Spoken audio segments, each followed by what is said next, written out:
Département de police de Moscou. Après l'évacuation de la maison sur King Road par la police de Moscou, l'enquête pour homicide a débuté. J'examine de nouvelles photos publiées, offrant plus d'indices sur la maison et l'apparence de la voiture de Brian Koberger après sa saisie par la police.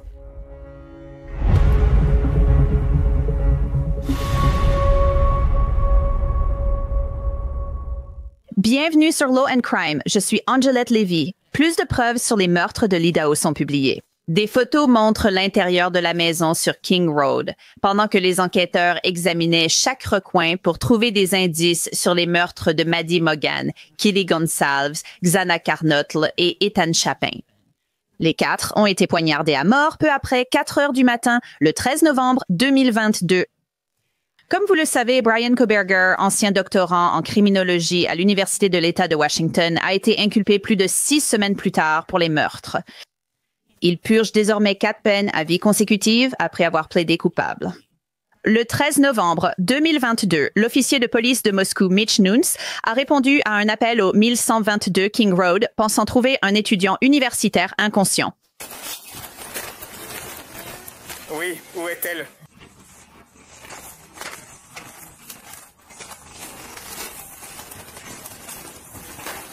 Où? L'agente Nunes est montée à l'étage et a trouvé Xana Carnotl dans sa chambre. Ethan Chapin était aussi dans le lit, poignardé à mort. Ensuite, il fallait sécuriser la scène. Est-ce que vous pouvez aller près de la benne à ordures pour moi, s'il vous plaît?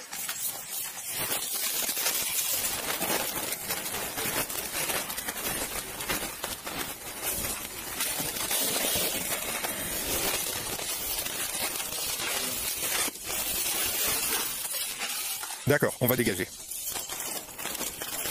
Merci, monsieur.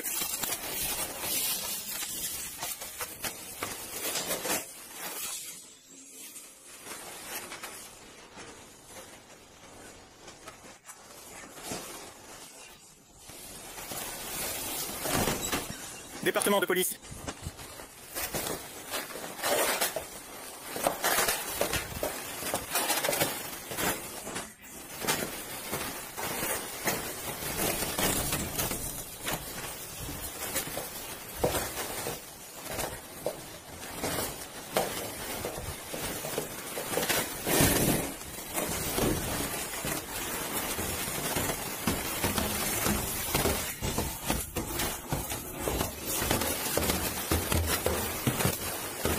Il n'y a pas beaucoup plus sérieux que ça quand on est policière. Ce qui devait être un appel pour une étudiante inconsciente s'est maintenant transformé en une enquête pour quadruple homicide.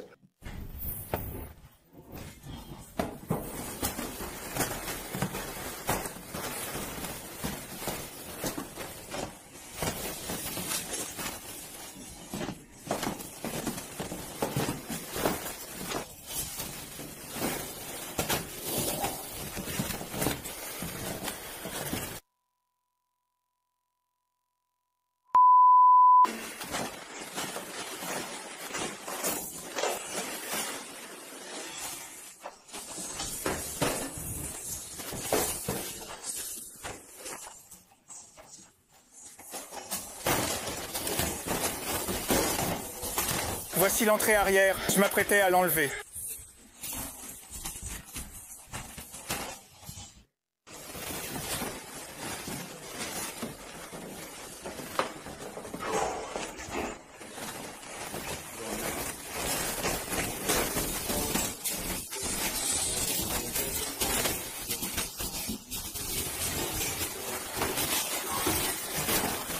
L'agente Nunes a ensuite parlé avec la colocataire survivante, Dylan Martinson. Elle racontait à ses amis ce qu'elle avait entendu et vu ce matin-là à 4 heures.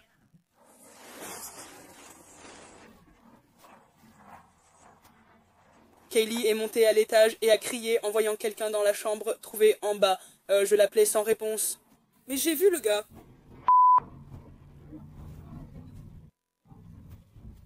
Dylan Mortensen a ensuite décrit un homme qu'elle a vu dans la maison, habillé tout en noir de la tête aux pieds. D'accord, décris simplement le gars que tu as vu. Je ne pense pas qu'il était plus grand que moi. Je ne l'ai pas bien vu, mais je suis presque sûre. Il est tout en noir.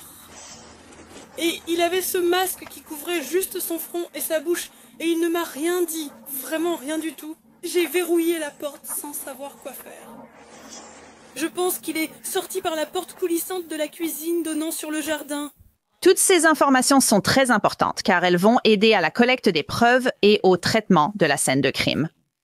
La police de Moscou a appelé la police de l'État de l'Idaho pour les aider à traiter la scène. Voici quelques photos prises par les techniciens en identification criminelle de l'Institut de sciences pénales. Les photos commencent à l'extérieur. Il fait sombre. À cette période de l'année, il fait nuit vers 16h30. Les techniciens en identification criminelle ont photographié les véhicules devant la maison, dont la Jeep d'Ethan Chapin. Ils ont aussi pris en photo le Range Rover de Kylef. N'oubliez pas, elle est allée à Moscou ce week-end pour présenter sa nouvelle voiture et voir ses amis. La voiture de Xana a été photographiée et celle de Maddie examinée. Les photos montrent le côté de la maison où un ruban de scène de crime entourait la zone. L'arrière-cour avec un canapé et des guirlandes lumineuses est figé dans le temps. Ces guirlandes lumineuses sont restées allumées pendant des mois après les meurtres. La porte-fenêtre en verre pouvait contenir des indices et preuves. C'est là que l'homme en noir est entré et sorti de la maison. Il a été photographié de l'extérieur et de l'intérieur de la maison. La fenêtre de la cuisine a aussi été prise en photo avec une empreinte de main dessus. Et à ce moment-là, il n'y avait aucun moyen de savoir si c'était pertinent pour l'enquête ou non. Il y avait aussi une empreinte de pas dans la neige qui a éveillé l'intérêt des enquêteurs. Elle a été photographiée avec une règle pour indiquer la taille de l'empreinte. Cela pouvait-il appartenir au meurtrier et indiquait-elle son trajet? C'est probable, car les enquêteurs pensent que le meurtrier s'est garé sur le parking derrière la maison. Les enquêteurs ont aussi photographié la cuisine de la maison. La cuisine était importante car le meurtrier est entré par sa porte-fenêtre coulissante. Xana Kernol était peut-être dans la cuisine lors ou juste avant les meurtres. Regardez. Le repas DoorDash de Xana a été livré à 3h59 du matin. Le sac Jack in the Box est sur le comptoir, vidé de sa nourriture visible à l'intérieur.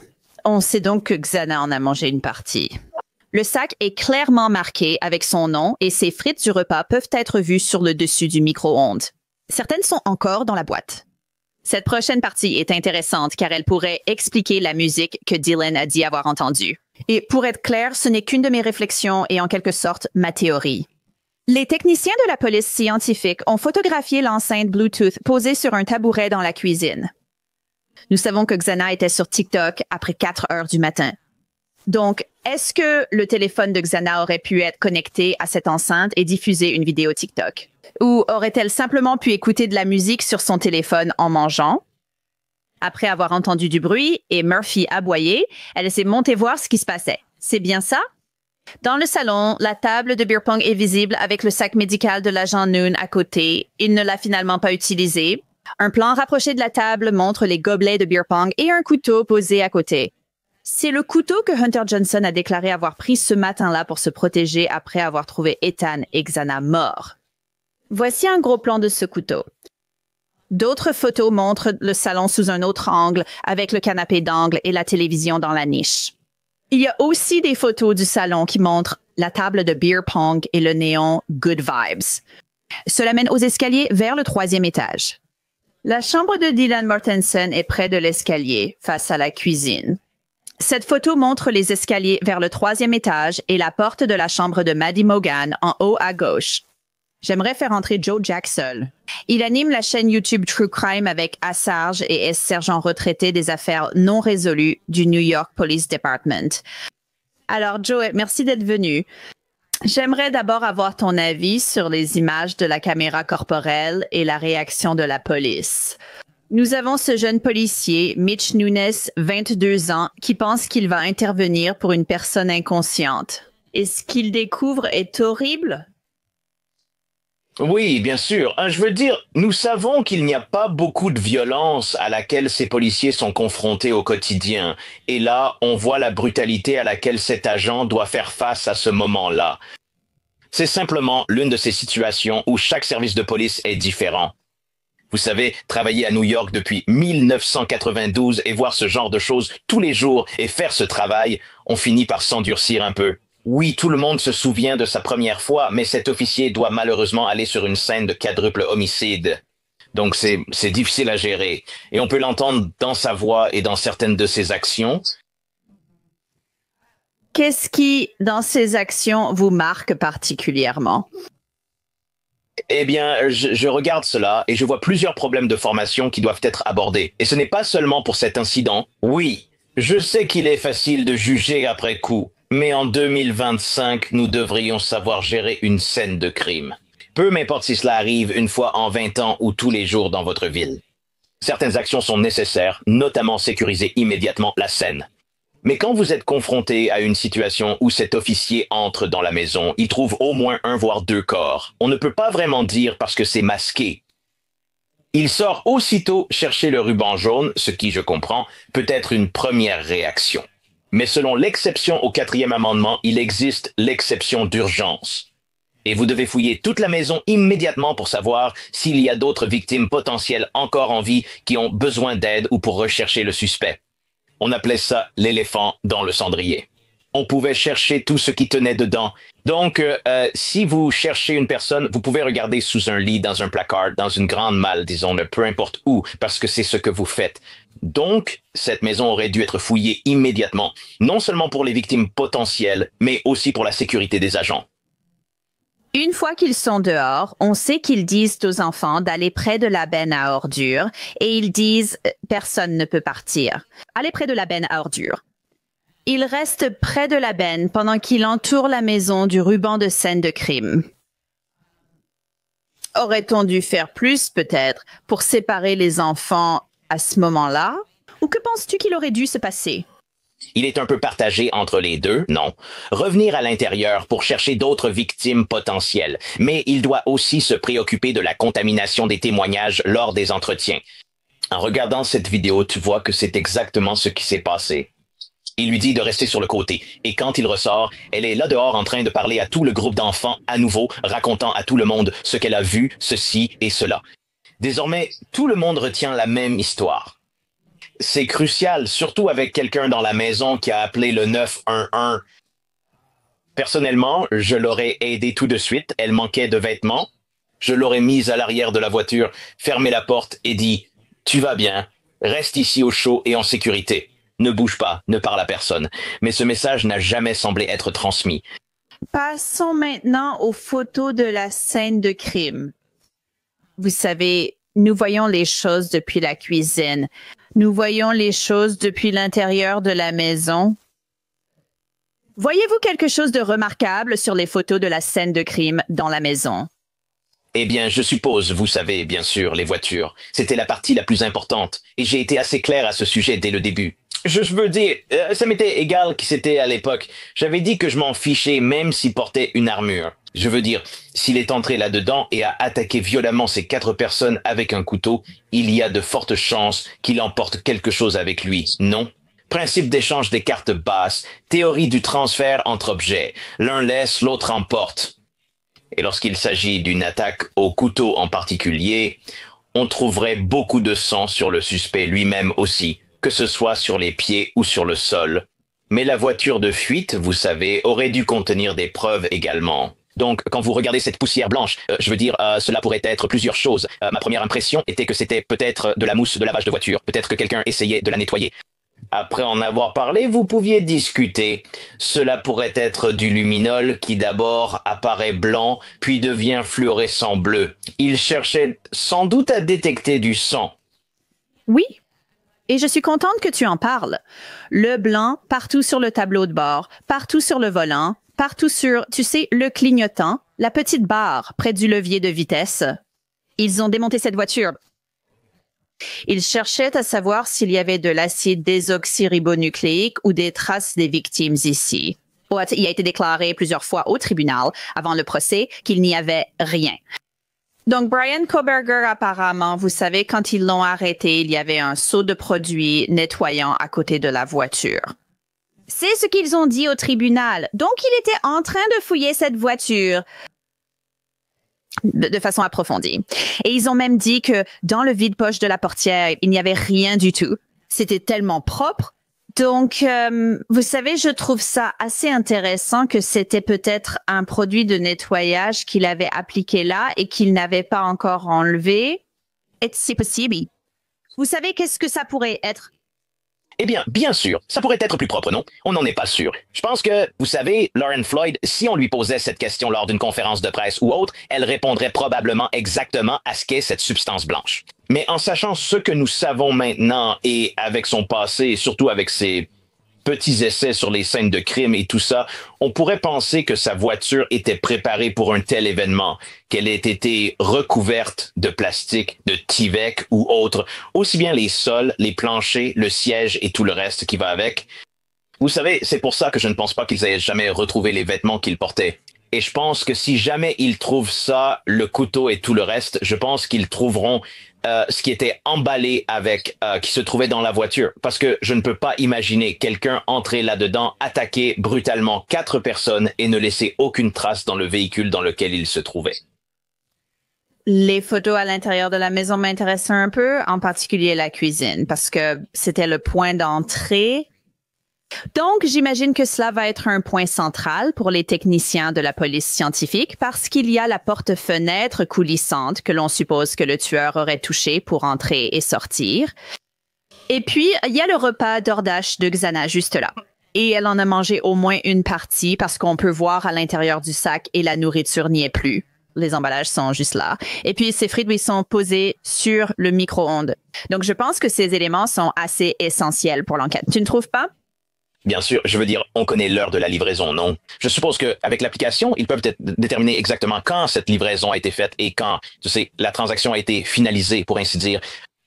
Mais je pense qu'une des choses vraiment frappantes, les extraits sonores, c'était quand Dylan dit « c'est Moscou, il ne se passe jamais rien » ou quelque chose comme ça. Tu sais, donc la porte n'était pas fermée à clé et toutes ces autres choses qui vont avec. Je pense que, tu sais, quand tu entends ça, tu repenses à tout ça et, tu sais, il y a comme un déclic. Tous pensaient être en sécurité à Moscou où rien n'arrive jamais. Eh bien, malheureusement, c'est une situation qui peut arriver n'importe où et il faut prendre des précautions. Oui, ça peut vraiment arriver n'importe où. Tu sais, toi, tu penses qu'on verra d'autres preuves? Parce que, tu sais, on sait que le seul acide désoxyribonucléique retrouvé dans la maison de Brian Koberger était sur l'étui du couteau, sur le bouton pression de l'étui. Alors, tu penses qu'on va en voir plus? Ah, on dirait que ces preuves sortent petit à petit, morceau par morceau. Tu penses qu'on pourra voir d'autres photos? Et je ne parle pas des photos des victimes décédées, mais juste d'autres photos. Parce que au tribunal, on a parlé de centaines, voire de milliers de photos prises par la police d'État. Eh bien, il y a de bonnes chances. Je veux dire, quand on prend des photos de la scène de crime, on prend généralement plusieurs photos du même objet. En général, on la prend in situ, c'est-à-dire sur place, avec un marqueur comme une règle. Ainsi, il y a souvent des photos en double ou triple de la même chose plusieurs fois. Oui, il pourrait y avoir des centaines, voire un millier de photos, mais je pense qu'il s'agit plutôt de 3 à 400 originales, c'est-à-dire le même objet photographié plusieurs fois. Et je sais que la famille a déjà été bouleversée par la diffusion, et je crois qu'ils ont essayé d'empêcher que cela se produise. Donc peut-être qu'à la lumière de cela, ils ne publieront pas d'autres choses en plus de cela, parce que les membres de la famille, vous savez, ils ont déjà assez souffert, et maintenant ils doivent traverser cela et entendre les mêmes questions posées encore et encore. Oui. Et ils ont une audience cette semaine dans le comté de Leita au sujet de la publication des photos des chambres. Ils ne veulent pas que les photos des scènes de crime dans les chambres soient rendues publiques. Donc, je ne pense pas qu'ils veuillent que quoi que ce soit publié, mais je crois qu'ils estiment n'avoir le droit de s'opposer qu'à la publication de ces photos, même sous forme expurgée. Je suis d'accord. À ce stade, le public n'a pas besoin de tout savoir. Un suspect a été arrêté. Il a maintenant été condamné sur sa propre confession. À ce stade, il n'y a aucune menace pour, vous savez, le grand public. Et les photos de la scène de crime, à part les regarder par curiosité ou par morbide fascination, je ne pense pas qu'il y ait une quelconque valeur à ce que le public les voit réellement. Je sais que ce n'est peut-être pas une opinion populaire, mais j'ai été sur tant de scènes de crimes et j'ai vu ce qui arrive aux familles et aux victimes. Mais à ce stade, le traumatisme que même les policiers doivent affronter en permanence, je ne pense pas que ce soit nécessaire de le transmettre au grand public. Oui, malheureusement, nous savons ce qui s'est passé dans ces pièces. Je voudrais vous demander, pour conclure, à propos des simulations chronométrées que la police d'État de l'Idaho a effectuées. Vous savez, la défense allait soutenir au procès qu'il était impossible qu'une seule personne ait pu faire cela. Vous savez, tuer 4 personnes en si peu de temps. La police d'État a réalisé ce qu'ils appellent des simulations chronométrées. Et ils ont dit qu'ils avaient constaté qu'il était possible pour Kohberger d'avoir commis les meurtres en seulement 2 minutes et 6 secondes, ce qui me paraît vraiment rapide, compte tenu de ce que nous savons sur ce qui s'est passé.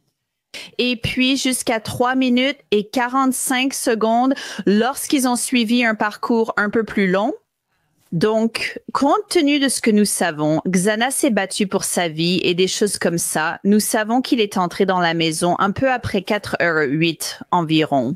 Donc, et il s'enfuit de là à 4h20. Cela fait une fenêtre de 12 minutes. Ces délais semblent vraiment courts. Joe. Oui, je veux dire, et la frénésie qui se passe. Et je pense que c'est peut-être la raison pour laquelle les survivants sont encore en vie, à cause de cette frénésie. Il était épuisé en partant ailleurs, puis il est entré là-dedans.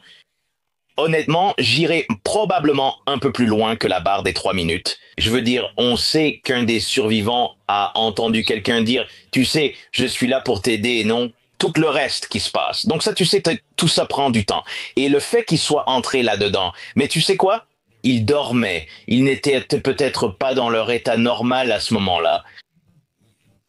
Donc, attaquer quelqu'un et l'emmener assez rapidement, oui. Mais je pense que 2 minutes et quelques, c'est un peu trop court. Oui, ça semble beaucoup trop rapide. C'est juste horrible. Ils n'ont finalement pas eu à utiliser cette preuve au procès, bien sûr.